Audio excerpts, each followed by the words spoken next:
Hi. അപ്പോഴേ മുള്ളാത്ത കാണാത്തവരൊക്കെ കണ്ടോ കേട്ടോ. ഇതാട്ടെ നമ്മുടെ കഴിഞ്ഞ വർഷം നട്ടെ മുള്ളാത്തയുടെ മരം 2 വർഷം കൊണ്ട് പെട്ടെന്ന് തന്നെ ഇത് ഇത്രയും വലുതാവും കേട്ടോ. അതിന് മുകളിൽ കണ്ട നിറച്ചും കായുണ്ടേ. പ്രത്യേകിച്ചൊന്നും ചെയ്യേണ്ട, നമ്മൾ ബഡ് ചെയ്യേണ്ട ആവശ്യമൊന്നുമില്ല. അല്ലാണ്ട് തന്നെ നല്ല വലിപ്പത്തിൽ പെട്ടെന്ന് തന്നെ കായാവുമേ. ഇതിൻ്റെ വലിയ പറിക്കാറായി ഞാൻ ഇപ്പോൾ കാണിച്ചു തരാം കേട്ടോ. ഇത് കണ്ടോ, നല്ല മുഴുത്ത കായ. ഇതൊക്കെ ഈ പ്രായത്തിൽ നമുക്കിത് പറിച്ച് തോരനൊക്കെ വയ്ക്കാം. പിന്നെ വറുത്തരച്ചതിൻ്റെ കുരു മൂക്കാത്ത സമയത്ത് നമുക്ക് വറുത്തരച്ച കറി വയ്ക്കാനൊക്കെ പറ്റും കേട്ടോ. അപ്പോൾ ഇതിൻ്റെ ഇലകളും പിന്നെ ഈ തൊലി ഇതൊക്കെ ഒത്തിരി ഔഷധ ഗുണമുള്ള കേട്ടോ. ഇതിൻ്റെ പഴം ഇതൊക്കെ ഇതതിൻ്റെ പൂവാട്ടോ. ഇതിൻ്റെ പൂവാണ്, മുട്ടാണ്. പിന്നെ ക്യാൻസറിനെ പ്രതിരോധിക്കാൻ നല്ലതെന്ന് പറഞ്ഞ് കേൾക്കുന്നുണ്ട്. ഇതിൻ്റെ തൊലിയും ഇലയൊക്കെ തിളപ്പിച്ച് വെള്ളം കുടിക്കാൻ വേണ്ടിയിട്ട് ഒത്തിരി ആൾക്കാർ ഇതിൻ്റെ ഇലയും തൊലിയൊക്കെ ഇവിടുന്ന് കൊണ്ടുപോകുന്നുണ്ട് കേട്ടോ.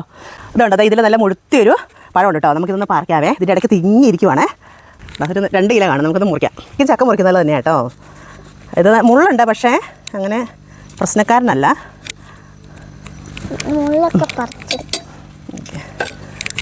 ശരിക്കും ചക്കയുടെ ഉണ്ട്, അതിൽ കൂഴച്ചക്കയുടെ കുഞ്ഞു പോലെയാണേ, കുഞ്ഞിന് പോലെ.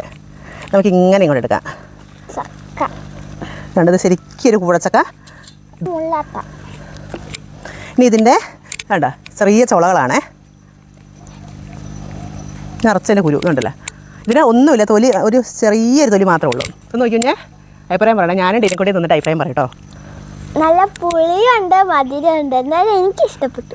ഇഷ്ടപ്പെട്ടു. ഇനി ഞാനൊന്ന് നോക്കട്ടെ. ഇത് പറഞ്ഞാൽ തന്നെ കേട്ടോ, എനിക്ക് ഭയങ്കര ഇഷ്ടമാണ്. നല്ല മധുരമുണ്ട്, പക്ഷേ ചെറിയൊരു പുളിയുണ്ട്.